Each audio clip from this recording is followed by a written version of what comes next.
recorded and it will be available to you at the end of the session.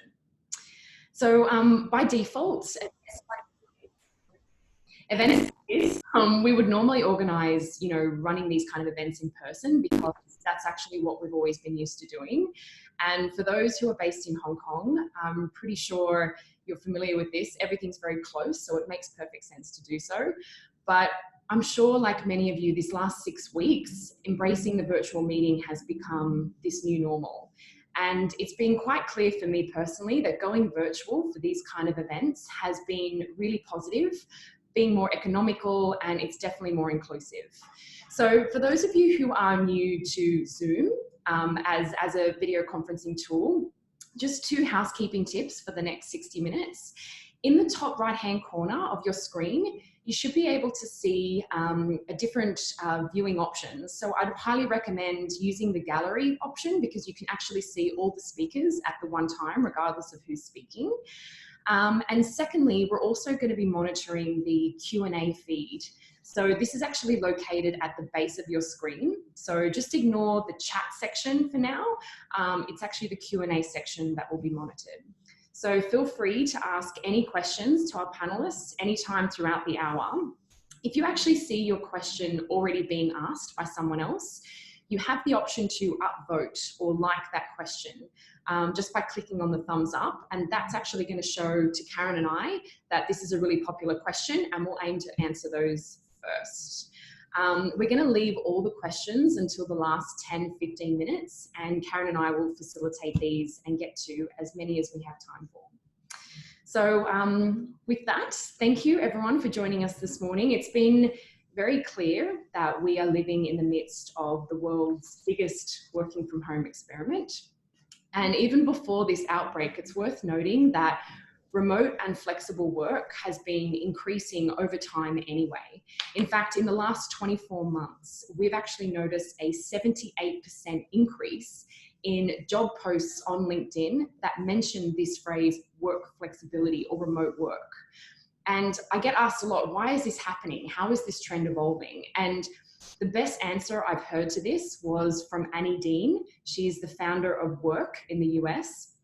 And she announced to a group of talent leaders that this war for talent is officially over. Talent has won. She's addressed this idea that flexible work is no longer a perk, it's no longer a luxury, but it's now a necessity. And especially if employers want to continue attracting the best kind of people, increasing retention and making their brand a really attractive place to work. So it's actually just happened that the coronavirus has accelerated this trend, but it's something that we've been seeing for many years already. But understandably, this also comes with its challenges, which we're going to address today. And it comes at a good time, actually, because this coming Sunday, the 8th of March, is International Women's Day. And this year's theme is about each for equal, which highlights how collectively, as a group, we can make change happen and how our individual mindset and behaviours have an impact on the larger society. So you're going to hear from 3 incredible leaders, mothers and multitaskers who are making the most of this particular situation, and they've happily agreed to share their tips and tricks on what's working well for them now. Thank you so much, Nicole. I have the privilege to introduce everyone here today. So I will start with Lannis Yarza, who heads our search and staffing business for Northeast Asia. She is currently based in Hong Kong, and she has managed virtual teams in Japan, India, and the Middle East throughout her career. She is also the proud mother of an 11-year-old boy. Lannis, we'll get you to wave for us so we know Lannis, who you could are. you give us a wave? Okay. Second, we have Anand Low. Hi, Anand. She leads the learning and development function for LinkedIn APAC, and she's based in Singapore. In her role, Anand leads her team members in equipping, engaging, and inspiring LinkedIn employees to do the best work of their careers. And in addition, she also focuses on developing exceptional leaders at LinkedIn so that they're able to build and create engaged teams for high performance and impact. She's a mother to a millennial boy and enjoys being his best friend. Lastly, we have Rita Nai, in the communications lead of Microsoft Hong Kong. She leads the external and internal communications of Microsoft, ranging from media, stakeholder engagement, customer communications, crisis management, and internal communications. She's also a member of Women at Microsoft Hong Kong and is a new mother of an 8-month-old boy and has been embracing remote working since the end of her maternity leave last November. So thank you all for joining us and really appreciate your time and really look forward to learning from you all. So I'm going to start off with the first question, and Lannis, you're my manager, so I'm going to start with you. Great. I've been really inspired by the way that you've brought the team across Hong Kong and Japan together during this time. Could you share with us a little more about some of the key steps that you've taken to manage your team remotely and to ensure a high level of engagement? Sure. So for everyone on the webinar, I head sales. And I think when Nicole was doing the introduction, she touched on a few points. She talked about remote management, working from home. And now with the coronavirus, we're doing both. We're managing remotely and we're working from home, but we have a workforce that potentially has never worked from home before. And I think as a sales leader, a part of the difficulty is the function of your role. A salesperson is supposed to be out meeting customers, engaging, selling products or selling services, depending on what company you work for. So that poses a big problem. What happens when you can't do your role the way you would normally do your role? So you're not just working from home. In essence, we have remote work plus crisis management. So the first thing that I did was you have to approach it with a growth mindset. We have an obstacle, so what do we do? And I brought the team together. And as a manager, your job is to lead. So how do you help your people do their job? So what I did was I first broke down and started thinking about what are all the steps? What are the things that my team can do at home? What are my expectations as a manager that are realistic? What tasks of their role will be impacted? So we did brainstorming about what can we do effectively? What do we need to change? So that could be what are customers willing to talk about? Are customers willing to have virtual meetings, or do they want to have meetings on the phone? When would it be appropriate to have a face-to-face meeting? And then we started looking at the impact of our business. If all of these things are changing, realistically, it would have an impact on our business. So we engaged and we talked about what would be realistic expectations for the team. And then I think the last part was really, I was worried about isolation. A lot of people were working in small spaces. They didn't have a desk. So motivation was going to be an issue. And so I upped the number of meetings we were having and the level of engagement and communication. Meetings were 3 times a week, and one-on-ones and communication was all done pretty much daily.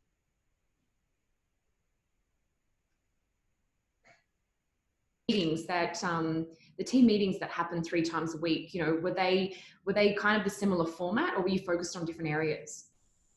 So different areas. So Monday's meeting was always our regular communications meeting. What's going on in the business? Where are we tracking? What needs to be done that week, and kind of catch-ups.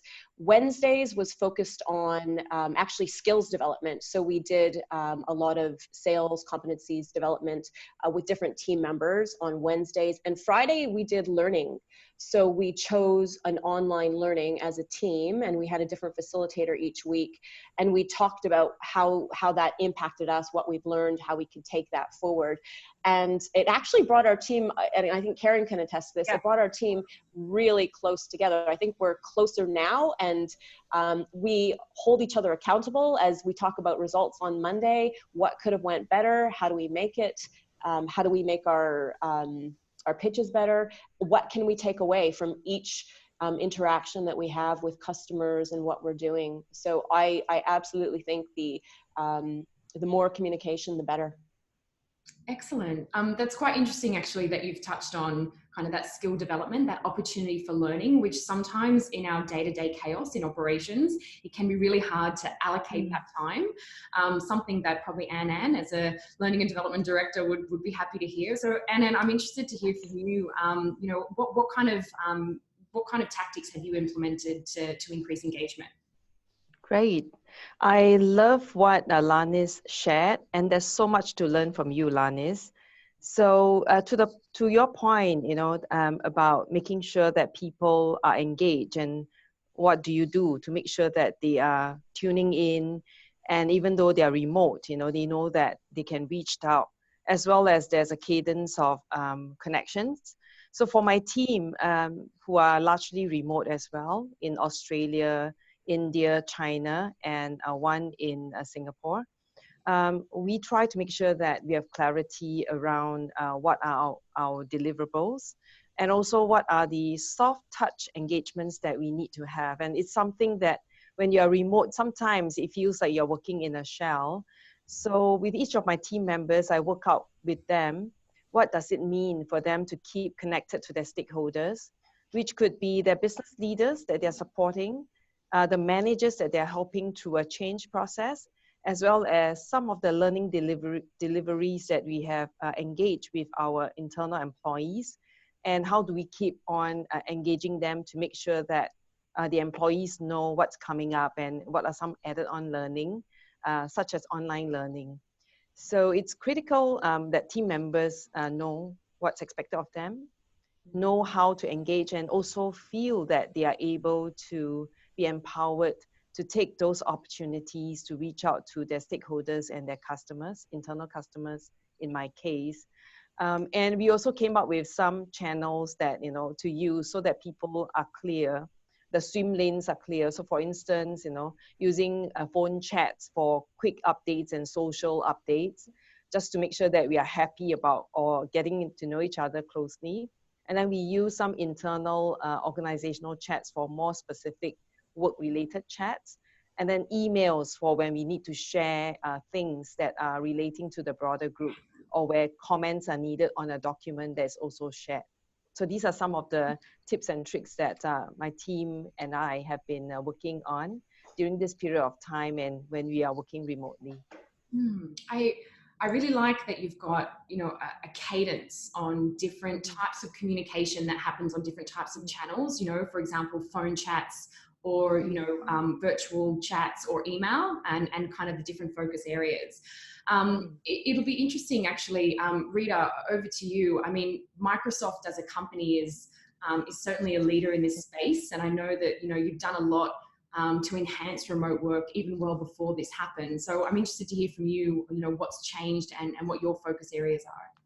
Yeah, so at Microsoft in Hong Kong, so all employees, as soon as you join our company, you're empowered to work anywhere, anytime. So remote working to us is not just during this coronavirus period. Actually, when there's Typhoon 10 or when your family members is sick, or in between meetings, you don't want to come all the way back to our office at Cyberport, you're empowered to work in a coffee shop or anywhere you want, as long as you do your job. So to us, we don't limit our colleagues based on the physical area. We let them choose the timing and the location that work best for them. So how do we make sure that they're performing, etc.? Like Lena said, our growth mindset is very important. So you need a right culture within your company and have the growth mindset group of colleagues to do it. My manager, as Karen mentioned, I started my work from home journey since last November, and my manager actually never checked what time I'm working. Am I working 9 to 5, etc. So we really build a trust with our employee. And some of the technology tools that, in addition to like collaboration tool, we have analytics tool that based on your office email, your Outlook, we can analyze that how much time you're spending on meetings, how much time you're focusing on your work, how much time you're replying emails during your meetings, which person you've been collaborating much during last week and which person you've collaborated less. So all these tools can provide you a report, and only you can see it. Your manager will never know what you do. And so you will know that if you're spending your time effectively at the way that you choose to work for your everyday work life. Thank you, Rita. I think it's really interesting that you bring up the point of having the right tools. And I think some of us here we're quite privileged in the sense that we do have these analytics tools that are available to us. But actually a lot of our clients and a lot of people in our communities, they may not have these tools set in place in their workplace. So what would be your advice for people who are maybe starting out on this technology journey? I think of course, not everyone have the right tools. So in that case, you also, as a company, you need to rethink your measurement, your performance measurement. Is 9 to 5 a measurement of your colleagues' capability and commitment to the work? Because not just remote working, even if you're in the office, they sit in front of a computer, they can still daydream, browse Facebook for an hour, you will never know what they're doing. So it's not at Microsoft, what we change is rather than measuring your hours and the traditional measurement, we measure about your impact and the value and the contribution you bring to the company. So rather than fixing your working time, as long as you contribute and you bring value to the company, we will be very flexible and we trust your contribution and the impacts that you bring in. And also, we also focus a bit more on how you enable your colleagues to be successful. Not just you're successful by yourself, it's how do you engage your team and your peers to be successful and how you can help them. I love that. Love that. Actually, Rita, I have one more question on, you mentioned, you know, this is most successful when you have the right culture in place, right? And, you know, I think for some people that are new to joining an organization, you know, how do you, while everyone's remote or working from home, how do you kind of keep that culture alive digitally? So we call it work-life harmony, not work-life balance. So work-life balance, it sounds like you kind of need to pick and choose what you need to do. You need to like forfeit your options, etc. But work-life harmony is you work around your schedule. You work around your personal schedule, your work schedule to find a way that you can fit everything or make sure things work for you at whatever way that you preferred. So that's how we do it at Microsoft. And for me, like, because my baby is so young, so I actually plan my schedule almost based on his nap time. And then when he naps, I would arrange all the meetings, all the calls. But of course, there's exception. When he's awake, I need to do calls and I need like also help from my helper, etc., to do it. But it's a choice, it's a conscious choice that you make. How do you do work-life harmony? You don't need to give up one thing in order to achieve another thing. So I think with a modern workplace and with technology, it's actually helped changes women's life a lot at these days. And how can we be a mother and also be developing our own career? I just wanted to say, I'm so glad that you said that, Rita, when you said work-life harmony. So when I was a new mother and I bought into this myth of work-life balance. So I was a manager. I was trying to get home, cook dinner, look after the baby, get him to bed. And then I would feel I have no time for myself and I'd be logging back on to work. And I felt like a failure all the time. I was trying to achieve this perfect work-life balance and nothing was working. So as soon as you said work-life harmony, that just made me feel so much better because it's a myth. Like there's no such thing as this perfect balance of I spend X amount of hours at work and I spend X amount of hours with my child and X amount of hours for myself. It's always deciding what's the priority at that given moment in time, but thinking that it should all be equal and perfect. And it makes it so hard to live up to that image of a work-life balance. When you say harmony, it just makes sense. Absolutely. And I think harmony is going to be different for everyone, whether you have a small child at home, whether you have a teenager at home, whether you're living with family. I think it's all going to be very different. And I think that's been a common theme already with each of you. It's really not just making sure your team feels supported, but making sure that they're able to be effective in whatever way works for them. So I'd actually like to now just flip this perspective a little bit from actually being a manager and how to make your team feel supported and empowered to actually, being managed yourself, especially if your manager sits maybe outside of the APAC region, or you report to anyone maybe in the US or in Europe. They may not fully understand what's happening here on the ground at a local level. So how have you been working with your own manager and setting those expectations? And I'd like to start with you because I know your manager sits in the US. So how do you ensure clear communication and managing expectations? Yes, so my manager, wonderful person, wonderful human being, he sits in the US. And time zone differences, again, work cadence differences. it's so critical, I find, to make sure that I bring the world to him, my part of the world. So there are a few things I do. I know that I try to understand what his schedule is like because we share our calendars. So I know when are his office hours that I can actually, kind of pop in and get a quick, 15-minute chat with him. But what I do intentionally is not to give him surprises. And so I set up a cadence of one-on-ones with my manager. It's every other week. We talk for about 1 hour and 15 minutes. And then I make sure that the topics are very current. It's things that will impact what we do in my world. It's things that he needs to know because it will have bigger legs, longer legs that will go to other parts of the world where my colleagues will be impacted or influence or benefit. And then I also make sure that I do every end of the week update for my manager, because it's hard to always ping someone using internal chats, right? Especially a manager, or using emails all the time. I plan out that one pager that I put into a very crisp and clearly categorized update. So, 3 things: what I'm working on this week and what worked, what I'm working on next week and that I need help. And then the last piece is I would share something about my part of the world that is inspiring or that's different, that could be of value to the rest of the team. And I've been doing that for the past 3 years. Every time I chat with him, I always get the sense, and he always tells me that he knows what's happening. And it helps because when he talks to the executive team, he's able to ask for resources from me or provide a picture of the world that he found most of the other managers with remote teams in APAC, they don't have at all. So that's a good practice. And if on this webinar, if there's one tip I could give to anyone, it's to make sure that short one-pager, end of the week, crisp, but value to the manager, what it means for him to understand where you're from, that is so invaluable. Thank you, Anand. I think I agree with you. I think now more than ever, there's making sure that there's no space for miscommunication and misunderstanding, especially with the physical distance, is key. Lannis, maybe I could also shift the same question to you. You manage a team of salespeople, and obviously times have been very tough for for the team as well as for our clients.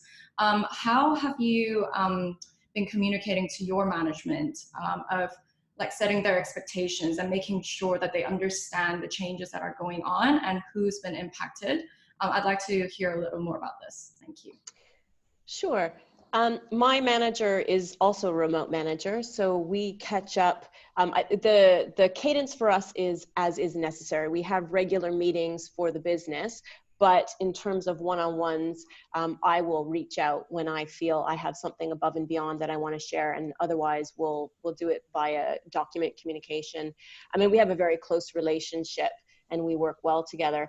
But as a sales leader, in times like these, it's a lot of responsibility because you're responsible for representing and explaining the performance of the team. But at the same time, you want to make sure you are holding people accountable. We are responsible for the revenue generation in the company. So I would always lead with data and insights. There are always historical trends. And of course, we're facing a situation which is unique. But if we look back at SARS, or if we look back at other epidemics that have happened over time, how did that affect your specific region? So if my clients' clients are in retail or in real estate or hospitality, there are reports that are coming out where they are predicting the impact on their businesses. And we have sales trends from years ago where we look at how we did at that point in time. And you can extrapolate, based on your current sales team, how many KPIs or metrics, success metrics are reasonable. And you have to be clear about, what's a stretch goal and what's realistic. But as long as people are keeping the metrics, reaching out to customers and they're giving qualitative feedback, you take all of that together and you give a clear picture of what's happening and predictions for the future. I think As well, it's really important, we are appraised regularly. In any role, you have regular performance appraisals. And so it's so important to have the data to be able to say, within this current market, my team actually did well. Regardless that the results may be altered because of the geopolitical situation or the virus. So. And I guess, and it can be very clear and crisp when you're dealing specifically with numbers. I'm interested, Rita, to hear from you. I mean, we're not necessarily managing a team of salespeople, that have numbers on their heads, but, other people within communications, it can be a little bit more difficult to measure short-term impacts. How would you approach that?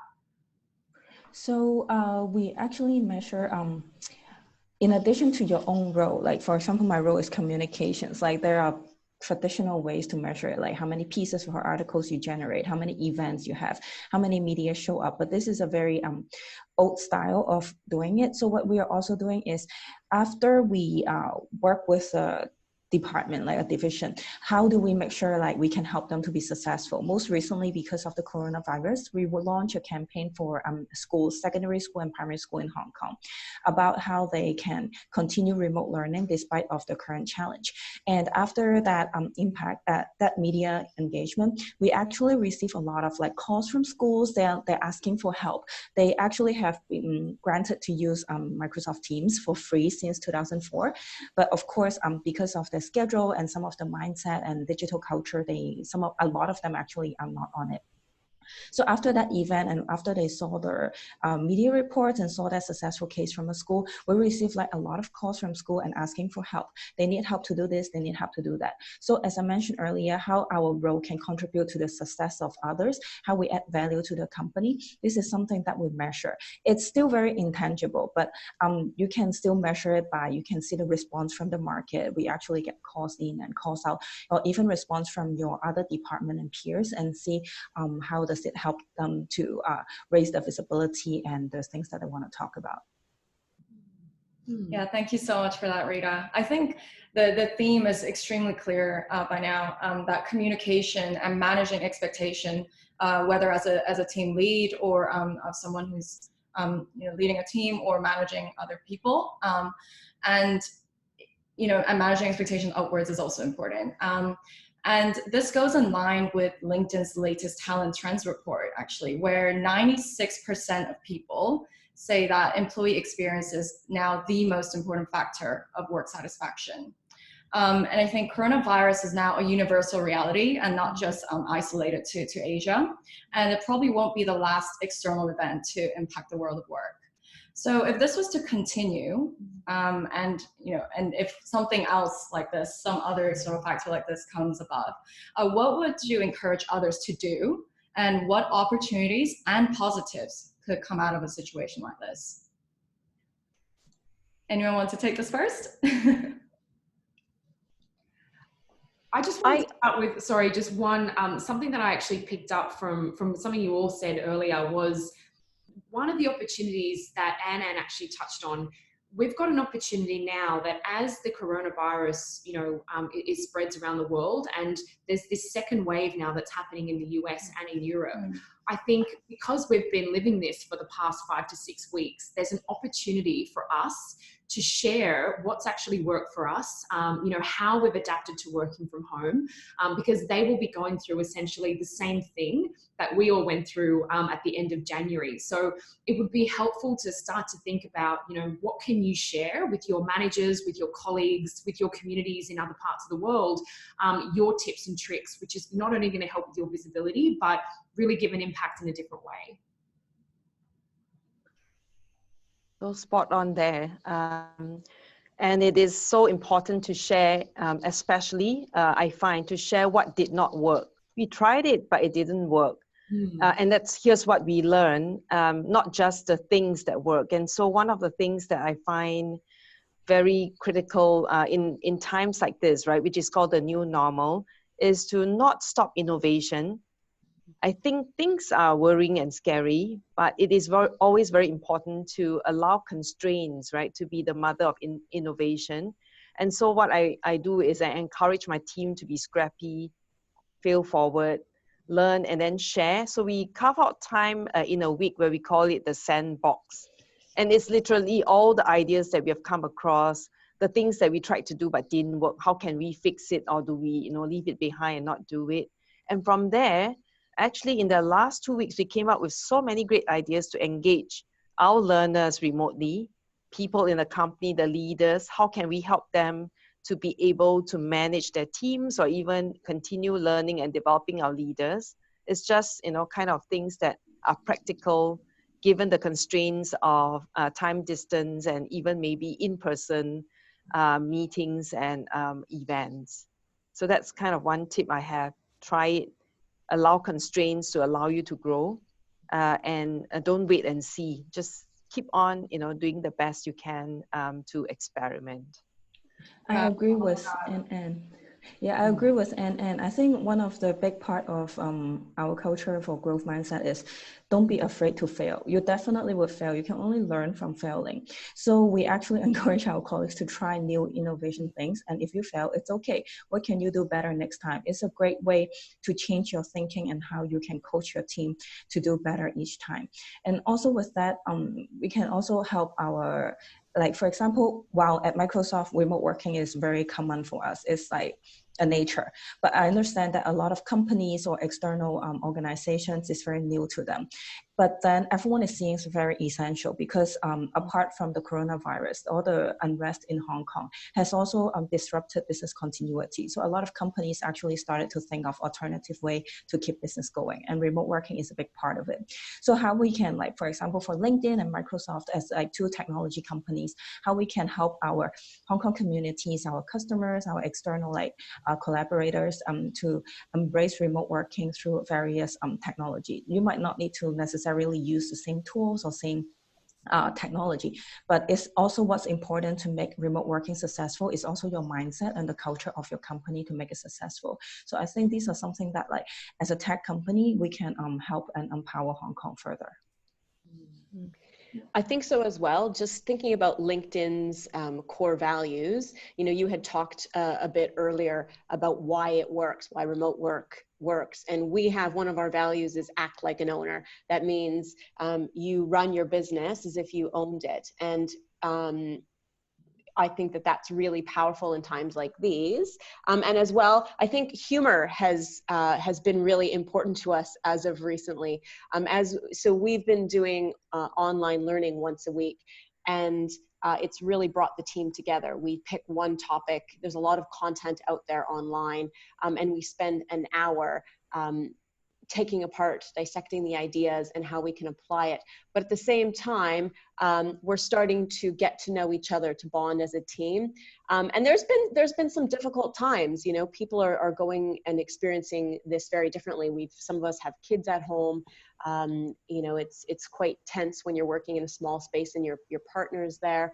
But every once in a while, we'll send a joke or a video and have a good laugh as a team as well. So it's sharing those moments and coming closer together, I think, has been a real positive of this whole experience. And as well, I know what the shoe closet of some of my colleagues look like. So we see each other's houses every day. So yeah, totally I can attest to that as part of being in your team, Lannis. I think bringing the teams closer is definitely one thing, but also acting like leaders in our fields. When we're dealing with clients more remotely than we ever used to in Hong Kong, just leading by example and also showing them that we're actually trying this for the first time as well. So I think, change comes from individual level. And I think seeing this as more of a positive and an opportunity to make a difference in the workplace in Hong Kong and across Asia and also the world, there is a huge potential with this phenomenon. Yeah. And I think, like I touched on at the very beginning, even running this particular event, we've got people on the call that are dialed in for many countries around Asia, lots of different levels, lots of different companies. And, originally we would have usually done this in person, fireside chat, a panel. But, things like this have called for a really, really positive approach. And now we're a lot more inclusive, a lot more diverse in the types of people that can join due to remote work.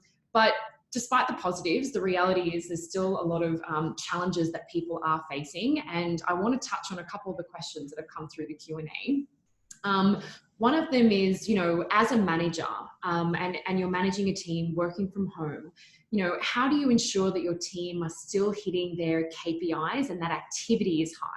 Rita, I know that you mentioned the analytics piece, which is really important. Is there any other tips you have on making sure that, you can maintain that activity high, especially when trust may be low? I think similar to what Anand shared earlier is having a one-pager with your manager. You list out very clearly what's your task, what's the expectation this period of time, especially during remote working. What's your manager's expectation of you and what you are going to contribute and what you can do. Then every week or even more frequently, every other day, you just update the team or your manager about what you have done and what impact you have bring to the team. So I think that's one way to make it more concrete, because my analytics tool is for your personal reflection. It reflects on how much time you work. You can compare your working collaboration style during remote working and while you were in the office and what has changed. And you can reflect why has it changed. Do I need to change something while I'm remote working, or actually I can be more efficient in terms of how I should work. So I think these are different ways to do it. But in terms of more concrete and make sure when the trust level is low, you need to have quick wins to build trust. I think a one pager and list out all your tasks that you need to do and the results is a very effective tool. I think for sales, as a team, it's about having the right mindset and accountability. It's not about failure, but the team holds each other accountable. And when you have team goals and you have a culture which is built around striving and always doing your best, we talk about if something didn't go well this week, or if I had a customer meeting which didn't go expected, or I couldn't get X number of clients engaged this week, what can we do better? So it's not about I didn't hit this, it's well, what can we do better? As a team, when you brainstorm, you get a lot more ideas to overcome obstacles if you try and solve a problem yourself. So I am really lucky. I've got a fantastic team, but I also think we try and solve problems together. And there's no, if you've had a bad week, every salesperson occasionally has a bad week, a bad quarter, but it's what can we do better? I love that. Another interesting question that's come through on our chat is, one of someone on the call who works for a traditional local company. Currently, they don't have any working from home measures, so cloud or email. So as someone who may be junior, what advice would you have to initiate conversations with their manager about how to change this? I think that's a very relevant question. I was just talking to a few HR leaders and business leaders outside of LinkedIn just last week, where they are challenged because in their companies, there are no remote working policies in place. And also technology might not be sufficient to enable more seamless communication. And so the chat was interesting because it opened up the lens of, what would you do if you're down to your basics, right? It's almost like, really in a really poor situation when you have no internet, what do you do? And so with that, my top of mind is for the caller or the person who asked this question. It's a great question, and so start with basics. What is natural for your manager? Because if you try to introduce something that is very painful, there will be so much resistance, and you'll be shut down in almost immediately that you can't even bring up the conversation again. So start with simple, what works best. And I'm sure everyone has a cell phone. The cell phone, might be a good way of keeping in touch and letting people know what's going on and what's happening. So start small, and then have a conversation around what is important for us to be focusing on, and what's a great way to update each other so that we are held accountable, as well as what's a good way for the team to meet, what's the best mode, right? Because I think working remotely might even mean that people can't meet in a physical location. So depending on the degree of it, if it is possible to meet outside to chat, I would encourage that, because face-to-face is so critical. If you can't, I use FaceTime. There was point in time in the past, right, when my manager, my former manager, and he wasn't very technologically inclined. So we used FaceTime to chat every end of the day for him, which was my early morning. And it worked well because, in a nutshell, you just get, whatever you need to do done. And then we check in and ask ourselves, how did that feel? Do you feel like you know what I'm doing better or not? And how can we change and pivot? So go with the energy and go with the flow where it's not, a difficult to change behavior, but influence it through things that are already working. Yeah, I echo with the video part. So for us here within the company, when we do meetings, we always try to switch on the video. Just even if you are not physically together, with a video, with a face-to-face interaction, it makes you feel a lot more engaging already. And also with everyone not like, especially for SMEs in Hong Kong, they might not have a devices, etc. Smartphones is a very great way to bridge the gap currently. And also, rather than jumping from no remote working to you propose to your manager to complete remote working, you might want something in between. Start small, maybe propose half day twice a week, and then build it up to longer, and make sure you make a reason to him, because lately the government has resumed back to normal operations. So for them, they also think that why does company still need to remote working now while the government has resumed back to normal? Everyone has different reason and different rationale behind it. So make sure you explain to your manager, but start small and gradually build up to where you want to be. I was going to agree with that. Start small. I actually read. I was thinking, oh, like once a month, work. Try working from home. But so I'm very data driven, and sometimes when you are used to doing things a certain way, it takes data to convince me to do it another way. And so I think as an employee, you have an idea of what your daily cadence is, how much work you get done. You could track that for a month of work. This is what I've accomplished each day, or the amount of writing or output or whatever. And then say, can I try working from home for one day? And then here's my output. It might be, depends on how your boss thinks as well. Like, what is his mindset? How does he make decisions?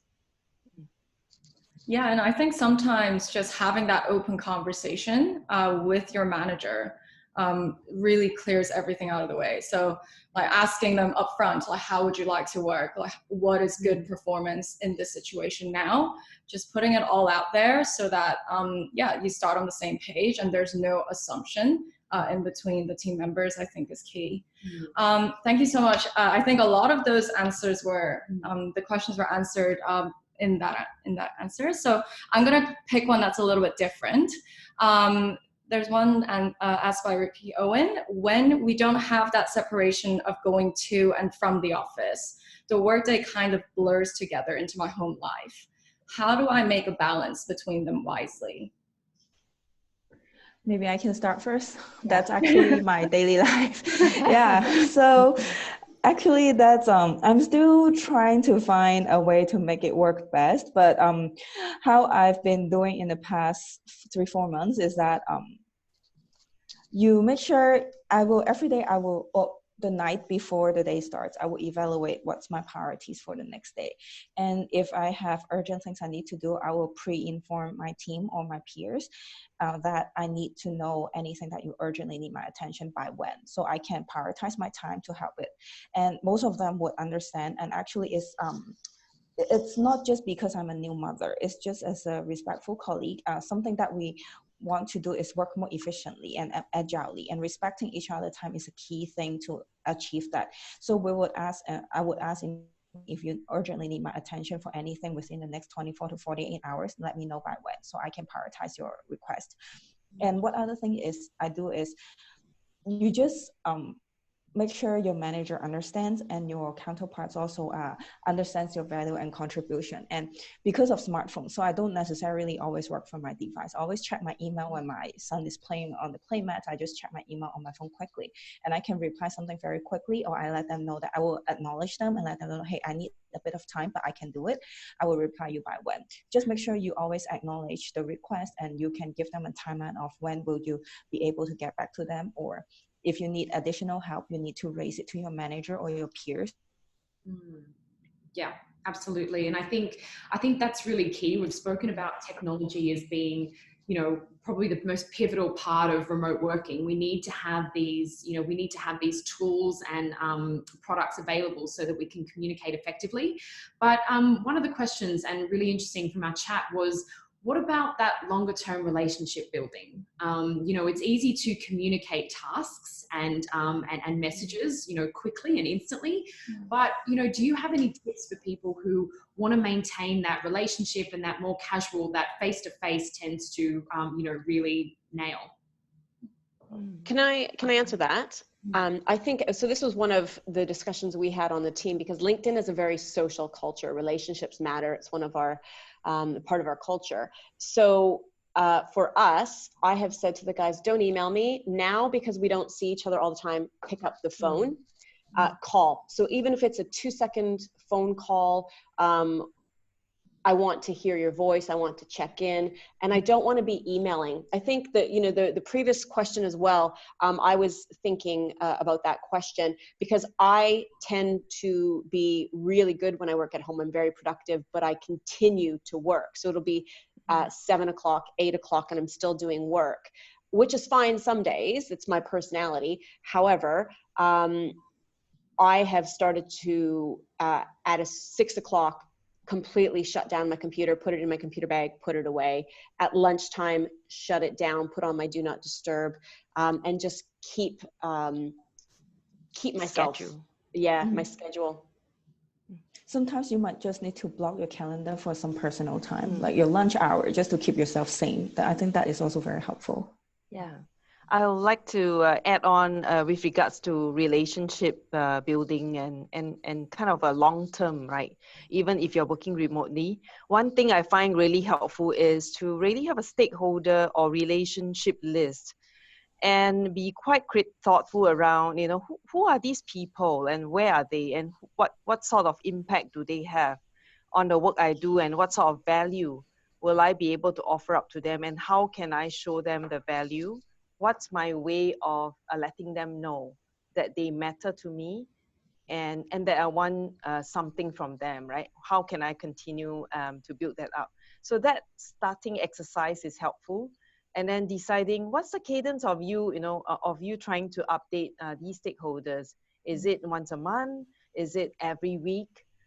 Is it every other day, right? Where, you know, there are some critical projects or initiatives going on and you might want to do it more often.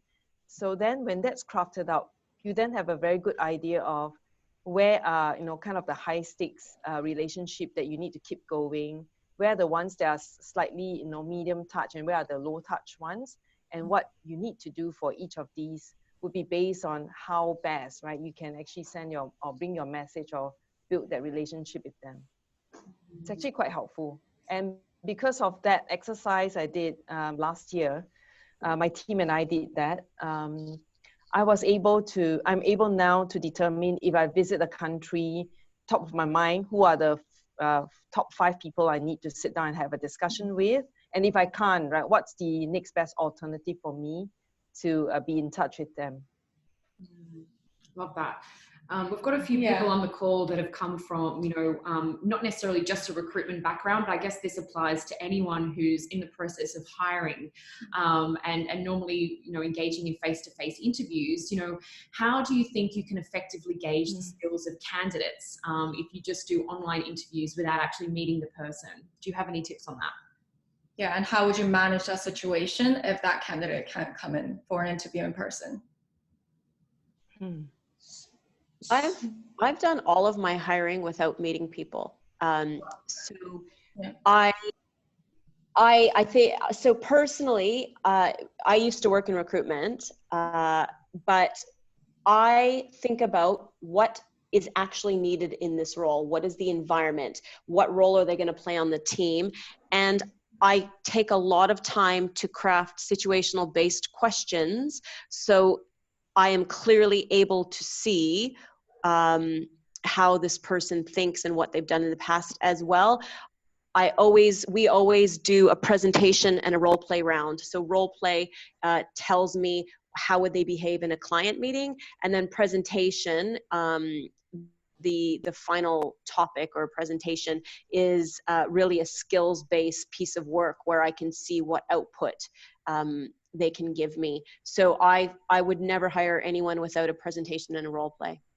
Yeah, I agree with that. I think that might be more for middle management to senior role for role play questions and also presentation. Actually, at Microsoft annually, we have a major job hack competition. It's involved almost 100 students come into our office to do it. But because of coronavirus, we decided to move it digitally. It was the first time for us. Everyone was really scared if the technology can hold up to it. But then we divide teams on the we divide the students into teams through the collaborative tool Teams.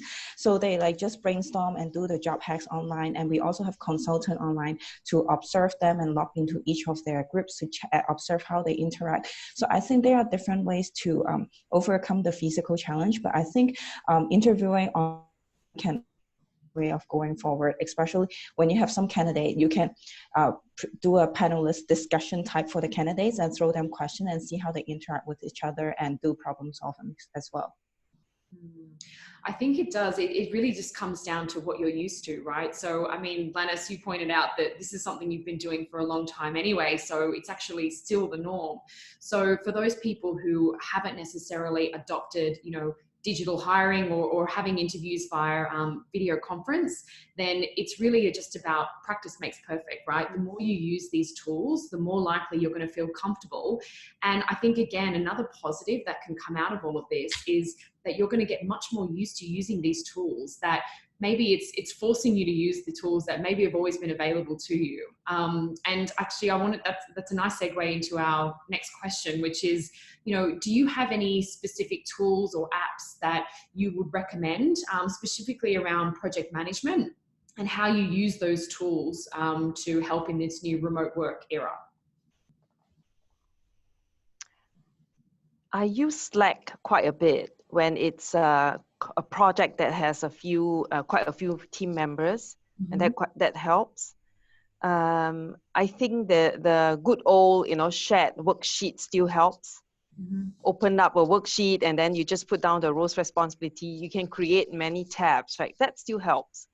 And there's so many kind of annotations that you can add on to online shared worksheets. So those two are quite valuable, I find, in terms of collaboration. And recently, my team and I started using Trello, because Trello has a team function and you can open it up so that people can collaborate on checklists together. And, you can assign people and they could, give their comments in terms of whether they could activate it or not, or if they needed more help. So that's, again, quite an interesting application. I'm still, checking it out and testing it. But would recommend, being adventurous to pick something that helps the team achieve work, not create more work. Absolutely. Rita, do you have any recommendations when a lot of companies are exploring options in the digital space? Anything that they need to be mindful about when they are taking this decision?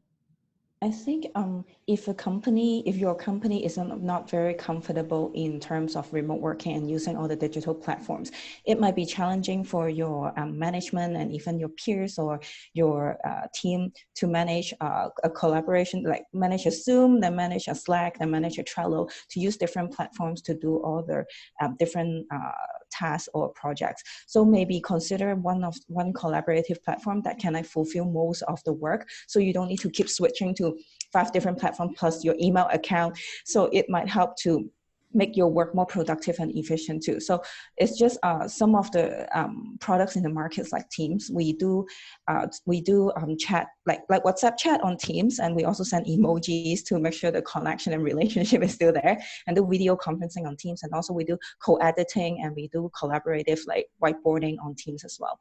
And it also allow back-end processes like HR leave form. You cannot submit a physical leave form during remote working, or even financial expenses approval. This can also all be done within one tool. I think that might help your company not to switch to 7 different types of tools. I think one important thing, I'm not sure if we've touched on it yet, is also cybersecurity and secure devices, as well as, you know, applications that you're using. I think, Rita, when we had spoken before, you had mentioned it, and a lot of people forget about that. When you're, you know, when you're working remotely, you're using different networks, and you're plugging in, and you're potentially opening yourself up to threat. So I think any time that you're looking at these platforms, it's thinking about the security of your organization as well. Yeah, especially when you're downloading documents and like sharing documents. So these are important. I think what we've seen is that at the beginning, 2 months ago, everyone is scrambled and suddenly need to do remote working. They just use whatever tools that they find most comfortable. And now when it's becoming a regular cadence, they start to think more about what can this tool help me? Is this tool secured? And also you need a tool for some bigger companies to be compliant, to comply with GDPR. These are all very important. Absolutely. Thank you all so much. Just to wrap up our hour, I think, you know, there's been a lot of really interesting themes that have come out today, but for me personally, I think it's very much about trust, having a growth mindset, you know, leveraging what you have, making sure that you're communicating impact, and using the right tools. And that includes social media as well. You know, we're used to, for anyone who lives away from home, or you know, communicates via Facebook and Twitter and LinkedIn, and these are all tools that you can also leverage to keep in touch with, you know, your colleagues and managers at home. So thank you everyone for joining us. One of my asks later on is, if you do actually, if you are in the workplace or you're communicating with anyone today, please acknowledge any of the women in your life who's had an impact on you. Just as a nice takeaway for International Women's Day, I think it's important to use these kind of reminders that, you know, there are people who've had a positive impact on your career, and it's time to recognize them. And hashtag work harmony. Thank you for that other takeaway. Once you actually leave this webinar, there's actually going to be just a two-question survey. These are some of these events, I think, over the next couple of months. You know, we'll be running more online events, and we'd love to get your feedback, which we'd be happy to share collectively, on ways that we can improve this, things that you'd like to hear about, certain topics. Please be open. We'd love to hear from you. But for now, enjoy the rest of your Friday. Have a great weekend, and thank you very much for joining us. Thank you, everyone. Yeah, we are hoping to do more of this in the future, so your feedback will be extremely valuable. Thank you very much, and have a good rest of the day and weekend. Thank you. Thank you. Thank you. Panelists, feel free, if you can see the Q&A, if there's any particular questions that, you know, you'd really like to answer, or you've got a couple of comments on, feel free. There's the option to just type and answer a few words if there's any particular questions that you're passionate about. Yeah. Awesome. Cool. Thanks. Great. I'll answer a few. Thank you. Thanks, everyone. Thanks. Bye.